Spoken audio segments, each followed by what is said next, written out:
नमस्कार, मी पूजा कारेकर पोटपूजामध्ये आपल्या सगळ्यांचं स्वागत करते। आज मी तुम्हाला साध्या सोप्या पद्धतीने सुकं चिकन कसं करायचं ते दाखवणार आहे। चला तर मग बघूया। आता आपला हा वाडगा तापलेला आहे। साधारण 2 चमचे आपण तेल घालणार आहोत। जर चिकनला चरबी असेल तर तेल कमी घालायचं, कारण चरबीचं तेल सुटतं, त्यामुळे मग खूप तेल होतं। आता आपण हिंग घालून घेऊया। कांदा,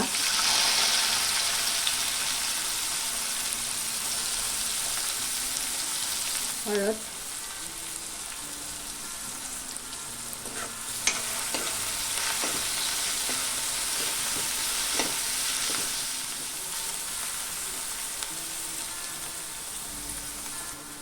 कांदा पटकन कोंबावा म्हणून आपण थोडंसं मीठ घालतोय।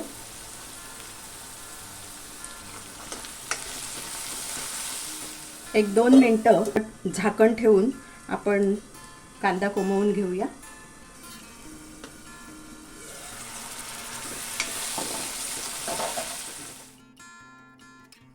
थोडीशी आलं लसूण पेस्ट आपण घातलेली आहे।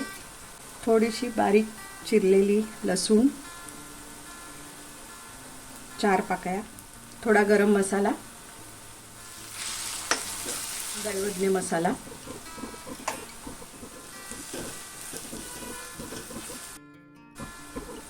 चिकन,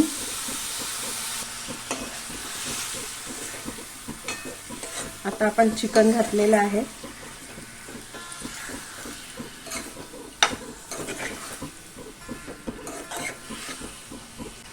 आता आपण थोडंसं पाणी शिंपडणार आहोत, फार पाणी घालायचं नाहीये आणि झाकण घालून चिकन शिजवून घ्यायचं आहे।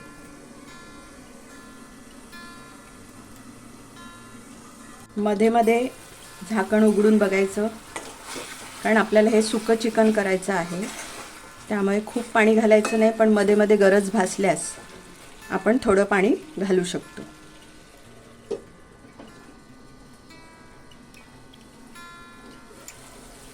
थोडं पाणी घालून घेऊया, करपलं नाही पाहिजे खाली।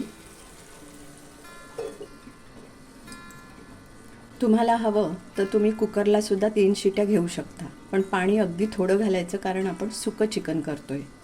कमीत कमी 20 मिनिटं तरी आपल्याला मध्ये मध्ये असं उघडून बघायचं चिकन शिजलं आहे का।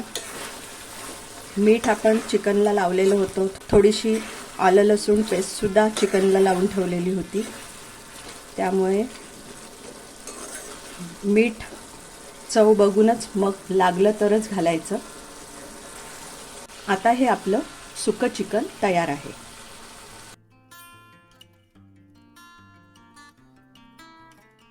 ही झटपट रेसिपी तुम्हाला कशी वाटली हे नक्की कमेंटमध्ये कळवा। लाईक करा, शेअर करा आणि सबस्क्राईब करा। आणि हो, मस्त खाण्याची घ्यायची असेल मजा तर बघत राहा पोटपूजा।